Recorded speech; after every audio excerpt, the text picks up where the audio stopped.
Om. Om. Om Sahana Vavatu Sahano Bhunaktu Sahaviryam Karavavahai Tejasvina Aditamastu Mavidvisha Vai. Om Shanti Shanti Shanti. Om. May the Divine Being look over us lovingly as a mother and father. May the Divine Being support and nourish us as a mother and father. May we have the strength and skill to study together the art of spirituality. May no misunderstandings arise amongst us. Om, peace, peace. Peace be unto thee, unto us, and to all your beloved children everywhere. Hari Om Tat Sat. Beloved, make it so. It's sweet to remember from time to time that very unusual translation of that ancient verse was by Swami Yogeshananda, and it carries forward to this day, unchanged. So bless him for who he is, for who he was, and for all of his gifts to us, including this wonderful work that goes forward with his momentum. So welcome everyone to our Saturday noon class on the book Divine Grace. Jeff is not with us today, so Haima will be our reader. She knows where we left off, and so we'll take it up from there, unless there is any concern or comment or question that anyone wants to raise about any of this, studying the art of spirituality together, before we begin the reading and discussion. Anything at all? All right, dears. Please, Haima, tell us where we are. Thank you. Move ahead. Good morning and namaste, everyone. We are on page 42 of Divine Grace by Swami Ranganathananda. That is the book. And we are actually on third paragraph, but I need to read a couple of small paragraphs before that to connect better of what I'm going to be reading. Here it is, page 42. God doesn't really appear in the heart of man who feels himself to be his own master. But God can be seen the moment his grace descends. He is the sun of knowledge. One single ray of his one single ray of his has illumined the world with the light of knowledge. That is how we are able to see one another and acquire varied knowledge. One can see God only if he turns his light towards his own face. The police sergeant goes his rounds in the dark of night with a lantern in his hand. No one sees his face, but with the help of that light, the sergeant sees everybody's face, and others too can see one another. If you want to see the sergeant, however, you must pray to him. Sir, please turn the light on your own face. Let me see you. In the same way, one must pray to God. O Lord, be gracious and turn the light of knowledge on thyself that I may see thy face. Let's just stop there a moment. Over and over, the great teachers tell us that if we make that prayer, if we feel that yearning, it will be answered. Just how quickly and in exactly what way is unique for each of us. But it will happen. If we pray that prayer, O Lord, turn the sun of knowledge, the sun of the brilliance of your ability to allow us to see on yourself, then we will be able to see. It isn't that we won't be able to otherwise. There are other ways, of course, of doing it, but this is a very direct and very heartfelt way of doing it. Any other comments or concerns or questions? Okay, dear, please go ahead. These beautiful sayings of Sri Ramakrishna illuminate this subject of divine grace. He explains as to how do we know that grace has been operating. It is like the breeze that blows all the time. In Calcutta, on the Ganga, we have boatmen carrying merchandise. When the tide is low and when the boat is loaded and ready, they just wait. Soon high tide sets in. Then they weigh anchor, unfold the sails, and the wind and the tide carry their boats onward. But they must be watchful to recognize when the tide sets in, and watchful too to unfold the sails. If they are sleepy and alertless, they must wait another 12 hours till the next tide comes, and the tide will come again. So be alert. Take the tide at its flow. Sri Ramakrishna elucidates the subject further by saying that the breeze is blowing all the time. Why is your boat not going forward? Mm-hmm. What is wrong with your boat when the other boat is steadily going forward? The fault lies not with the breeze, but with you, with your want of alertness, with your failure to unfurl your sails. Catch the breeze by unfurling your sails.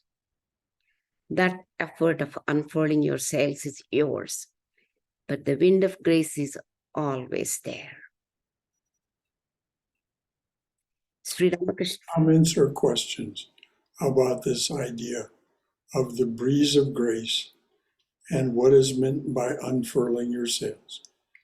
Anything at all that wants to be further explained or elucidated about those ideas? By unfurling your sails, Ramakrishna means the practice of our sadhanas. Is that correct? Say it That again. would unfurl.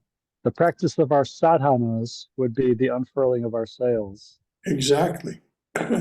And the getting instruction from a Ramakrishna order Swami will mean that we'll be able to set just the right kind of sails and trim the sails and most auspiciously. Now you'll be able to do it by following the more general instructions of all of the great teachers, but it's always useful to talk of Rajaprana is coming, Satyamayananda is coming. Talk with them about these things. What does it mean to unfurl your sails? What is the nature of that breeze? And how do I catch it? And how do I make sure my boat moves forward? If you poke the honeycomb in that way, you'll get most interesting answers. And I don't know what the answers will be, because each one of these nuns and monks is unique and has their own understanding. But each one of them has a great understanding. So you're right, Bhagavan Das. It is our spiritual practice that is the unfurling of our sails and the catching of the breeze. Anything else from anyone? Thank you, Bhagavan. Thank you, Brahmadas.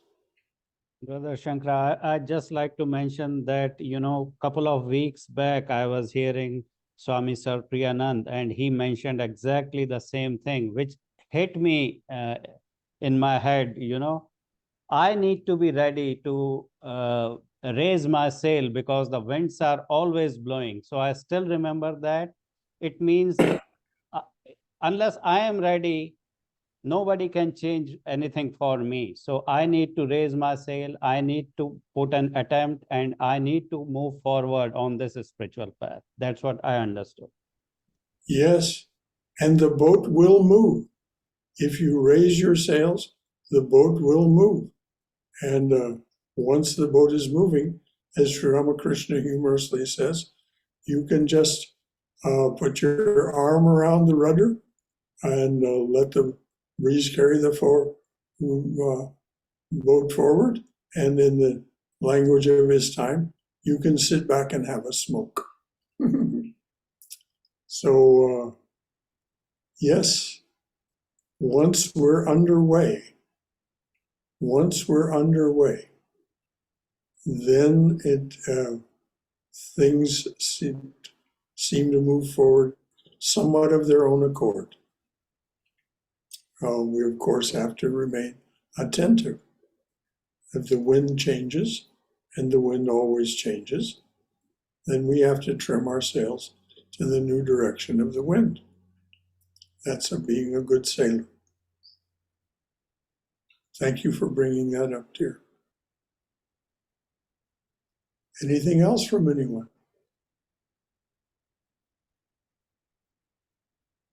All right, please move on, dear. Sri Ramakrishna brings out through a fascinating parable the attitude to pain and pleasure and to other dualities of life on the part of one who has surrendered everything to God. That is from Gospel of Sri Ramakrishna, page 658, American edition, 1942. Pain and pleasure are inevitable in a body.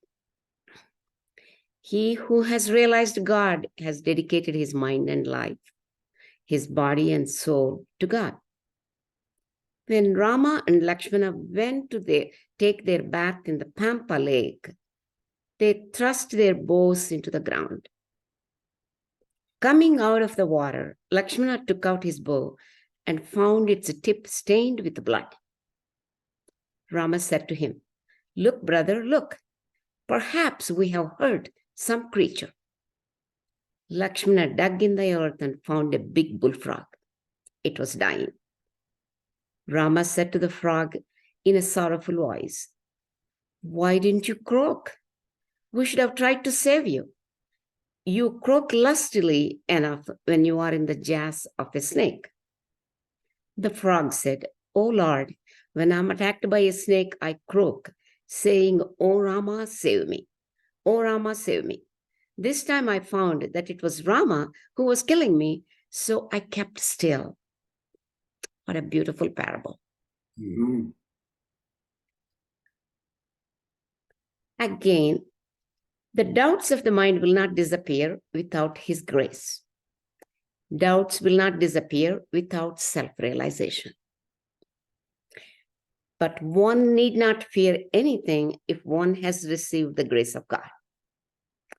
It is rather easy for a child to stumble if he holds his father's hand, but there can be no such fear if the father holds the child's hand. A man does not have to suffer anymore if God, in his grace, removes his doubts and reveals himself to him. But this grace descends upon him only after he has prayed to God with intense yearning of heart and practiced spiritual discipline. The mother feels compassion for her child when she sees him running about breathlessly. She has been hiding herself. Now she appears before the child. But why should God make us run about? Part M. Immediately, Sri Ramakrishna said, it is his will that we should run about a little. Then it is great fun. God has created the world in play, as it were. This is called Mahamaya, the great illusion. Therefore, one must take refuge in the Divine Mother, the cosmic power itself. It is she who has bound us with the shackles of illusion. The realization of God is possible only when these shackles are severed. Now, please read that again. Sure. This is not an accident. This is not something that came about because of some cosmic fumbling or disconnection. As Haimo will read, this is deliberate. We are part of this, and this is part of us. Because, so Haima, please read that again. The doubts of the mind will not disappear without His grace. Doubts will not disappear without self-realization. But one need not fear anything if one has received the grace of God. It is rather easy for a child to stumble if he holds his father's hand, but there can be no such fear if the father holds the child's hand. A man does not have to suffer anymore if God, in His grace, removes his doubts and reveals Himself to him.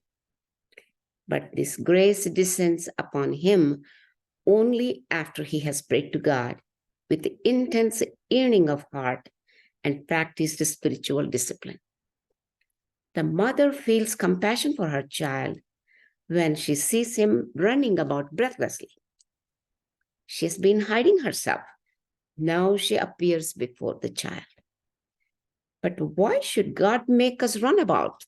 Thought M.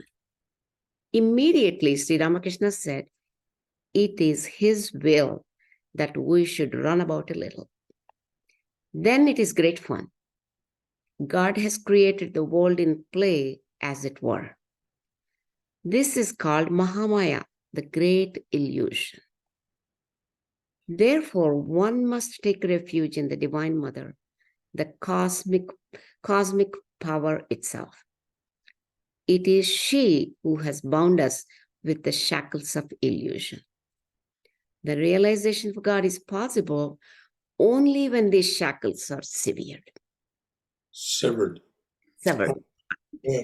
It's a It severed. is she who has bound us with the shackles of illusion. And only when those shackles are severed will we be free. And it is her sweet grace, as Sri Ramakrishna says, she holds the key to unlock those shackles.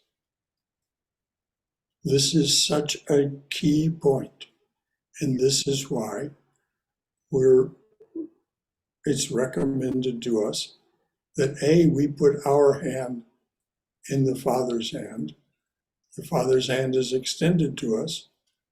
We extend our hand and say, please take my hand. And then pray with a yearning heart to be led forward, to be pulled forward, to be given guidance.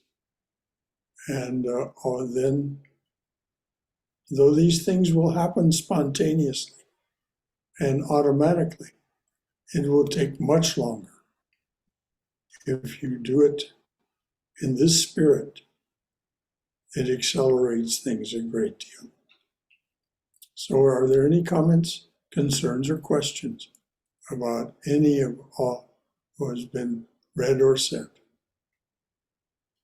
I have a comment, Brother Shankara. Yes, dear. While we unfurling our sails, we have to have faith, devotion, and perseverance in our practice, I believe, right? Faith, Oh, devotion, absolutely. perseverance, while unfurling our sails. If we unfurl our sails, Without any... even we're not fully faithful, Okay. even though we're operating on working faith. All right, I'm told if I unfurl my sails, I'm told if I do these spiritual practices that something will happen. All right, I'll go ahead, I'll do it. I'll use the metaphor of unfurling my sails. I'll do the spiritual practice. something will happen. And so this becomes convincing. Thank you. It becomes a feedback loop. And so then your faith and your earnestness becomes even stronger. Thank you. But the stronger our faith and our earnestness, our mumukshutvam, this yearning and earnestness, as Nisargadatta Maharaj said, everything yields to earnestness. So if we're earnest in our heartfelt prayer, if we're earnest in our daily diligence, the boat does go forward. The breeze of grace will move us forward. Thank you. Thank you, Brother Shankara. You know, to me, brother, I hear two different phases in that. You know, in one, like we talked about last week, that, you know, that grace is capricious and doesn't really respond to self-will. But at the same time, we have to have enough will and discipline to get the boat onto the water. But after that point, you know, then Sri Ramakrishna says we can smoke them if we got them. And the and the wind, you know, even though the wind has a will of its own, it still carries the boat forward. At that time, you know, we're not really propelled by self-will anymore. And so, you know, it's kind of in a way a paradox, but I think that the transition from the self-will to get the boat into the water and unfurl the sails, and then kicking back and letting the wind do the work, you know, is two different phases. You are so right in saying the boat's not going to go anywhere sitting on the shore. First, you have to get it in the water. You have to trim it up, as they say, as a sailor says. You trim the craft, get it so it's properly balanced. Then you unfurl your sails, and then you trim the sails and get them aligned with the wind. And you use the word capricious. What is more capricious than the wind? Arjuna even remarks on this in the Bhagavad Gita. Nothing is as capricious. The mind is no more capricious than the wind. The wind is no more capricious than the mind, I'm trying to say. And Krishna agrees. So that the wind will change direction. It'll come from this quarter and that quarter. But it won't reverse on you. You won't suddenly find yourself sailing into the wind. It may come a little more from the left, a little more from the right. This is a metaphor for what we find in our spiritual practice. Things are not always the same, and we're not always facing the same issues. You know, and also what you said remind me, sometimes it's from the left, sometimes it's from the right. And that's kind of reminds me of what the Buddha said about, you know, if you're going off the road to the left, turn to the right. If you're going off the road to the right, turn to the left. And there's more than one truth that is true also at the same time. Yep. If you want to hear an interesting use of that particular idea, listen to Bob Dylan's song Key West. This turning to the left, turning to the right. He picks up on many of these spiritual. Anyway, it's just a great song, Key West, by Bob Dylan. So anything else from anyone? Thank you as always. There's a free Bob Dylan tribute tonight at Steady Hand in Atlanta. If anybody's interested, I'm thinking of going to that. Wow, how wonderful. And it's free for the weekend now. Very good. It starts at 7 p.m. Anything else from anyone? All right, please go on, dear. Exhorting householders to live the heroic life, Sri Ramakrishna said, Master, to Keshav and the other devotees, they are heroes indeed who can pray to God in the midst of their worldly activities. They are like men who strive for God realization while carrying heavy loads on their heads. Such men are real heroes. You may say that this is extremely difficult, but is there anything, however hard, that cannot be achieved through God's grace? His grace makes even the impossible possible. If a lamp is brought into the room, Please read that again, please. sure, Because this, if we're convinced of this, then our prayer can be very unimpeded, and we can ask for what seems impossible. So please read that again. sure. There are heroes indeed who can pray to God in the midst of their worldly activities. They are like men who strive for God realization while carrying heavy loads on their heads. Such men are real heroes. You may say that this is extremely difficult, but is there anything, however hard, that cannot be achieved through God's grace? His grace makes even the impossible possible. If a lamp is brought into a room that has been dark 1,000 years, does it illumine the room little by little? The room is lighted all at once.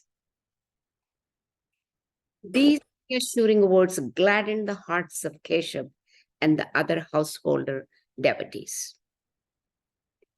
Among the disciples of Sri Ramakrishna, the life story of the Bengali dramatist and intellectual Girish Chandra Ghosh illustrates a unique form of the operation of divine grace. Along with his literary and dramatic genius, Girish was not only a man of the world, but had also a more than healthy share of the drink and sex and other vices. He was also an agnostic with scant respect for religion and saints. But he would act the part of saints with consummate ability in his dramas. Sri Ramakrishna attended several of the plays at the Calcutta Star Theatre conducted by Girish in company with one or more of his disciples, some of whom knew Girish personally. Sri Ramakrishna was charmed with the performances. He used to go into ecstasy often, and he soon discovered some unique spiritual qualities behind the worldly exterior of Girish. Girish was not spiritually drawn to Sri Ramakrishna in the beginning, but he used to greet him in the formal fashion and treat him as a distinguished guest at his theater. But slowly, the intensely human and winsome ways of Sri Ramakrishna began to draw Girish closer and closer to Sri Ramakrishna. On one occasion, when Sri Ramakrishna was about to give some spiritual instruction to Girish, the latter said, I don't want to listen to instructions. I have myself written many instructions. They are of no use to me. Please help me. They are of no use to me. Please help me in a more tangible way if you can. This remark pleased Sri Ramakrishna, and he asked Girish to cultivate faith. As time passed, Girish's devotion to Sri Ramakrishna deepened. He felt the need of a guru who would silently mold his life. Due to his bohemian nature, he combined this reverential attitude with his old irreverence, and there were occasions when he hurled insults at Sri Ramakrishna, drank in his presence, and took liberties which astounded Sri Ramakrishna's other devotees. But Sri Ramakrishna knew that behind such a rough exterior, Girish was a sincere and faithful seeker of the heroic type. Therefore, he never gave Girish a set of do's and don'ts, including exhortations against his drinking. But he gave him his pure love and expressed appreciation of his many positive virtues and talents, and encouraged him to continue his service of humanity through his literary and dramatic talents. He used to bless his actors and actresses after the end of a performance, expressing appreciation of their artistic talents. Through this, he transformed the lives of several of them, and not only that of Girish. On one occasion, Girish felt depressed that he could not keep up with his spiritual routine. Sri Ramakrishna was all along training Girish in a sense of perfect freedom and spontaneity.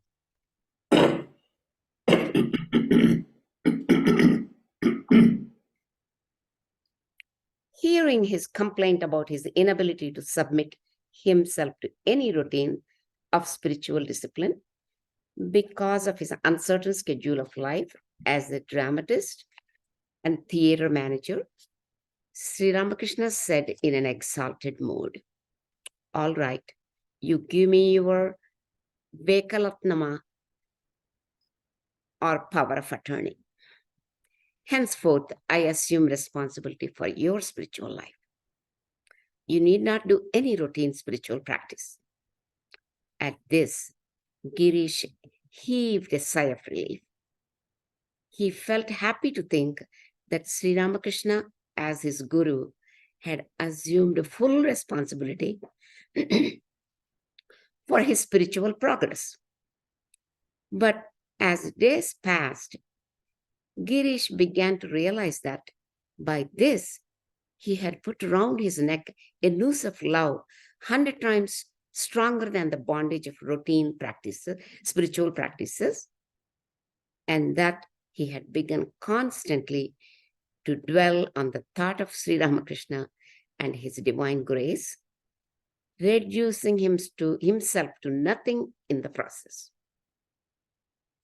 His life eventually became a continual meditation on Sri Ramakrishna, which gently, unknown to himself, wiped away all the stain, all the evil practices and habits from his life, including drinking, without Sri Ramakrishna ever once admonishing him to do so.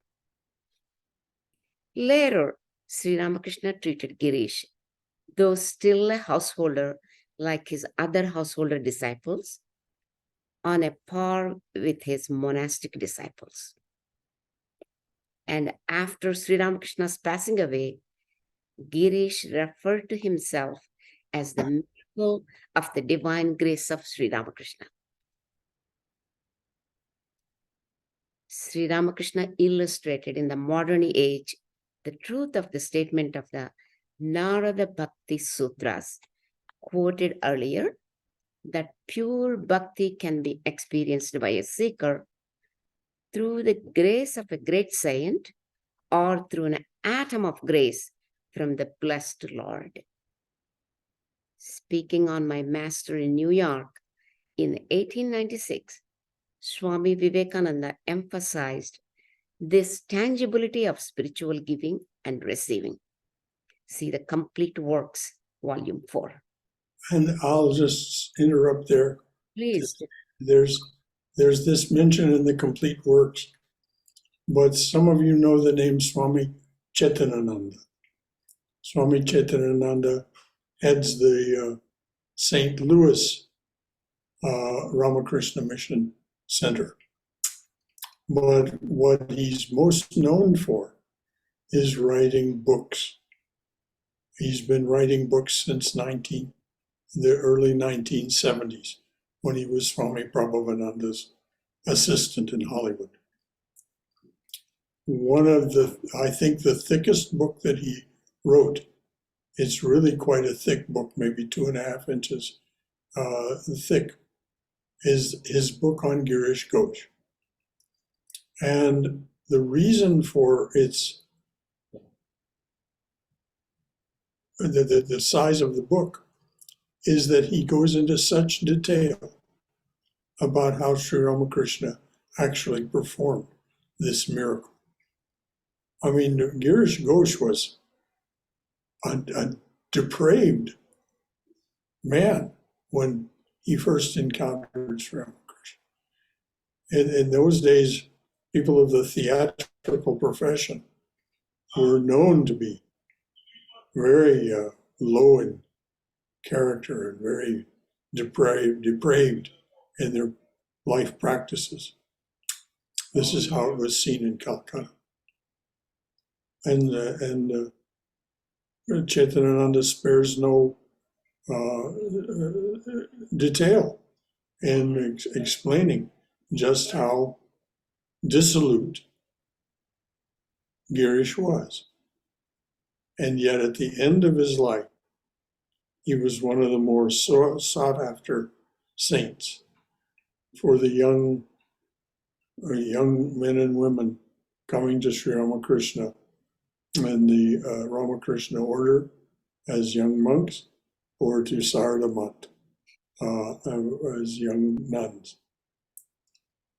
The Girish Ghosh, of course, didn't live until Sarada Mat was formed, but many of those young women were already living as nuns even before Sarada Mat was formed in 1954. So, for any of you who are readers, like to read books, that one cannot be recommended highly enough. Anything else from anyone while we're paused? How are we doing for time? We still have about 22 minutes, Brother Shankara. Wonderful, good. Yes.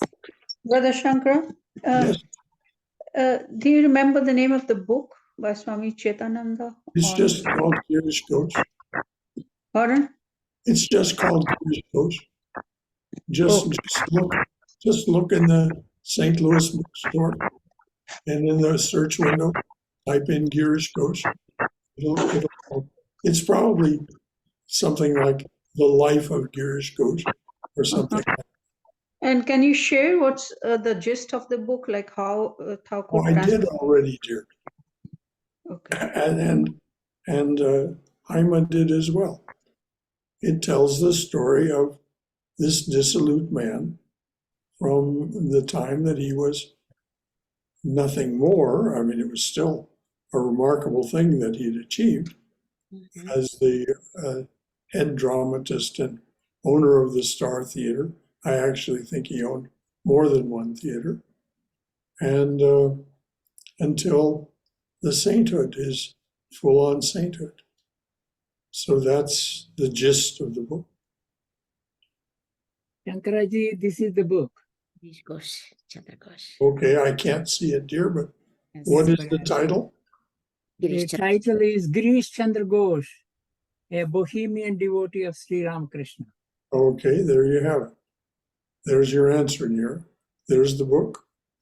And what do you think of the book, Bala? It is good. You know, it's not only Chaitananda just wrote about all the devotion aspects of it, and also how intelligent and hardworking is, Girish Ghosh with his all those dramas and all those things, how he created. It is a wonderful, description to learn about Girish Ghosh. Yes. Yes, there's the story. Oh, it's related. It was related by one of the Swamis face to face in a talk one time about Girish Ghosh coming in to work in the morning, bringing with him a bottle of wine, and having 5 secretaries, 5 transcribers sitting around the walls of the room. And he was writing 5 dramas at once, each one different. He would turn to a transcriber and he would dictate a scene. Then he'd have some of the wine, think a while, and then go to turn to another of the transcribers and write some dialogue for that particular one. And they were superbly good. That's why Sri Ramakrishna was so captivated by them. Did I relate that relatively accurately, Bala? Yes, yes. All right. So, this is, for those of you who are looking for sources of inspiration, this is one indeed. Anything else from anyone? Well, a couple of other things actually, what we read, because that is so encouraging when Sri Ramakrishna talks about, he compares all these sadhakas as heroes. That gives us a big boost to think about it. I mean, that is wonderful. The other thing also, at one time, the parable Sri Ramakrishna talks about is the calf, which was tied with a rope about 50 yards so that the calf can go only about 50 yards. That shows we don't have all the, the will in our thing, but we do have some willpower. And this is what we have to use it to work hard towards reach, the spiritual things. We do have some certain free will. Yes. Definitely. And when we ask in our prayer that small amount of free will be incorporated into the divine will, so that there is now only, we experience only one will, things move ahead more quickly. Thank you, Bala, as always. Yeah, this is just kind of speculative about Ghosh, but I can see a correlation between people who are very rooted in the belief of a concrete world and their inability to accept miracles or larger and larger prayers and possibilities, whereas him being a playwright, actor, and drunk and taking creative leaps, I can see how his mind could be more open to that heroic aspect because he's not so rooted in the concrete reality. Very well said. Very nicely said. And I think you captured an aspect of the creative spirit. Willie Nelson was once asked by his manager, Willie, how do you write so many songs? You just write one right after the other. And Willie said, well, they're all just out there. You just have to know how to catch them. And this is the creative spirit. They don't believe that it's impossible for them to write songs.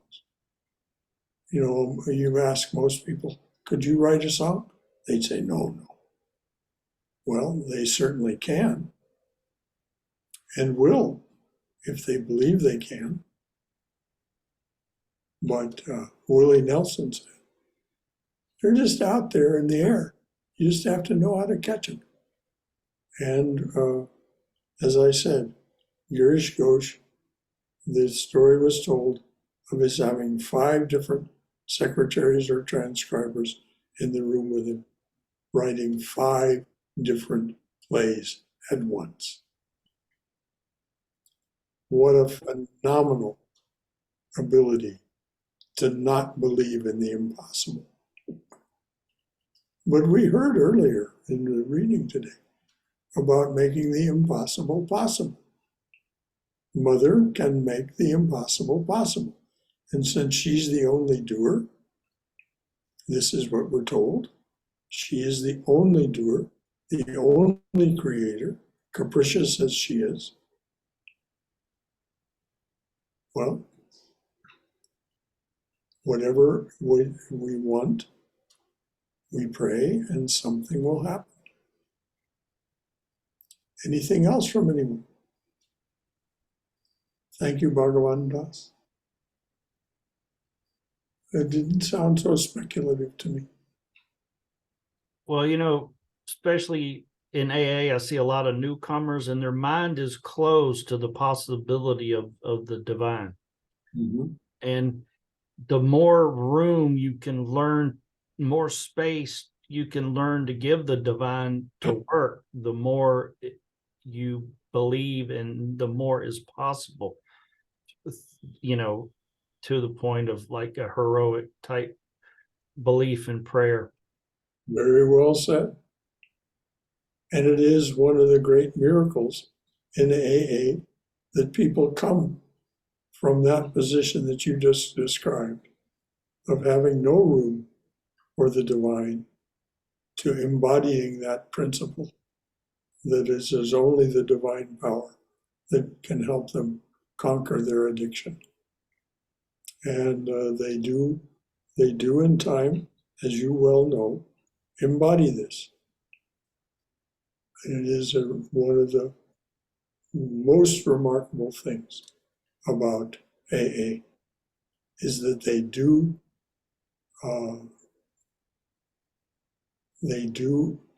begin to pray to the divine power, remove from me the bondage of self.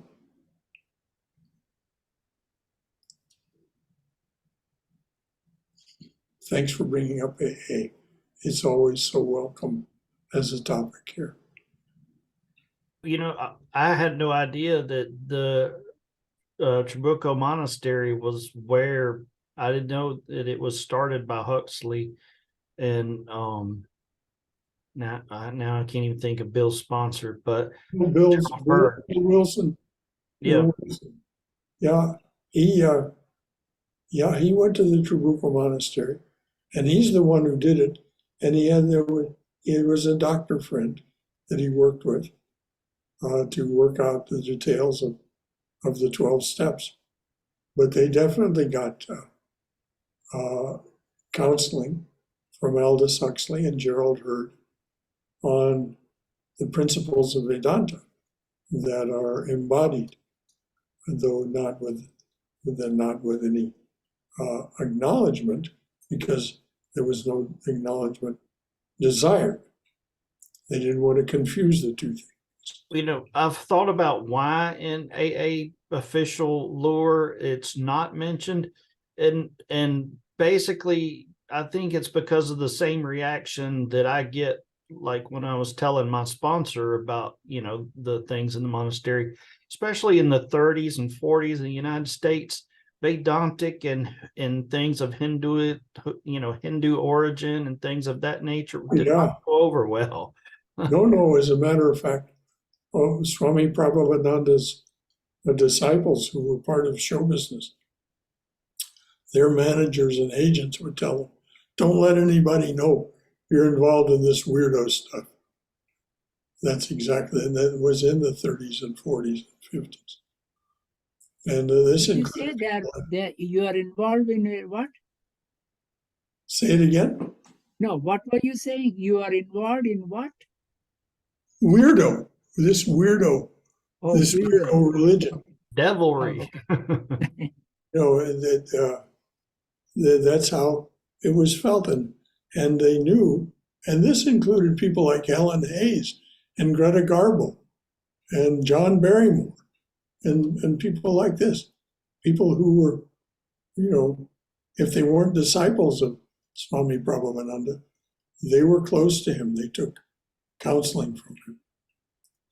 So these were great names on the American theatrical and motion picture stages, and they were told by their, just as Bhagavan Das has experienced, they were told, don't mention you're part of this weirdo religion. It's funny, at that time in history, it seems it was safer to be a movie star that's labeled as an alcoholic, like Bogart or something, than be labeled as a weird Vedantist, because that's like. You're absolutely right. Ramadas, you're absolutely right. But You know, too, understood Come on abuse in. of alcohol. in the early 1900s, you had the Theosophy Society muddying the water too, with their shenanigans. Well, it's interesting. A lot of theosophists later became disciples of Swami, if not disciples, followers of Swami Vivekananda. So L. Frank Baum, the one who wrote The Wizard of Oz, is an example. Which Bill Wilson's sister was involved in all that, and I think she knew Goddard personally, yeah, and ran in that circle. yeah. Oh well, there was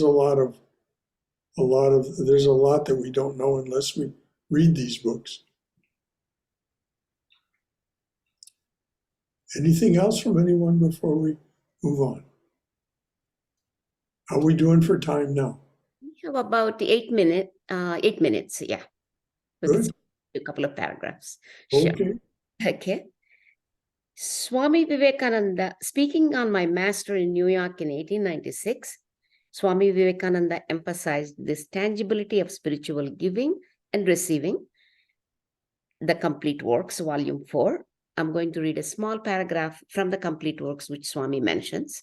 Yes. He alone teaches who has something to give. For teaching is not talking. Teaching is not imparting doctrines. It is communicating. Spirituality can be communicated just as really as I can give you a flower. This is true in the most literal sense. One touch, one glance can change a whole life. I have read about Buddha and Christ and Muhammad, about all those different luminaries of ancient times, how they would stand up and say, "Be thou whole." And the man became whole.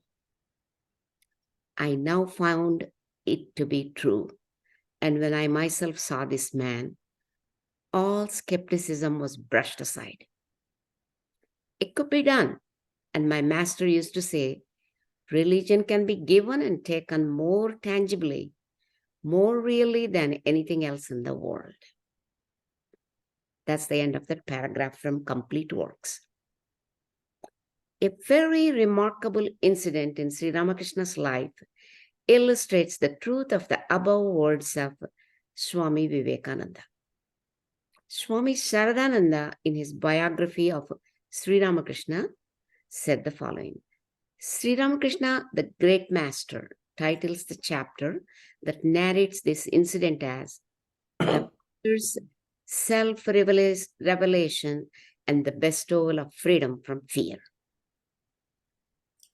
On January 1st, 1886, about 8.5 months before Sri Ramakrishna's passing away, Sri Ramakrishna was lying seriously sick of cancer of the throat in a rented house at Kashipur in North Calcutta. Being a holiday, several householder devotees had gathered in the house in the afternoon. The weather being pleasant and the master being slightly better, he expressed a desire to come out of his room and have a walk in the garden. Oh, Brother Shankara, just give me 1 minute. My fire alarm keeps going again. Okay, I'll be right back. It's all right. You go ahead and we'll just wind it up. Okay. We'll start there next week. Om. Om. Om. Jai Shri Guru Maharaj Ji ki Jai.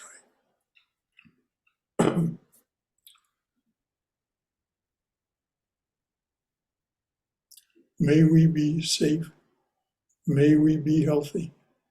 May we be cheerful. May we have peace of mind.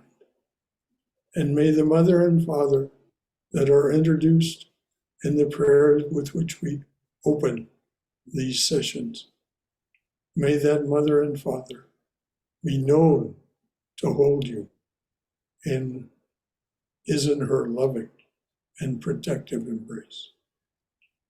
So may you be well and in bright spirits. And so we'll pick it up next week, just where, from where Haima started reading that last paragraph. Any last thoughts from anyone? Hope Hama's okay. I hope that alarm was not for real. Yeah, well, she says she's been having trouble with it all day long. She's actually, her neighbors had to come and help her with it because she didn't know how to deal with it herself. So we're going to go now. And if she's anxious about it, she can give me a call. So much love to all of you. May you all be well and in bright spirits. Until tomorrow morning, for those of you who decide to you join us for the talk on salvation. Until then, bye-bye.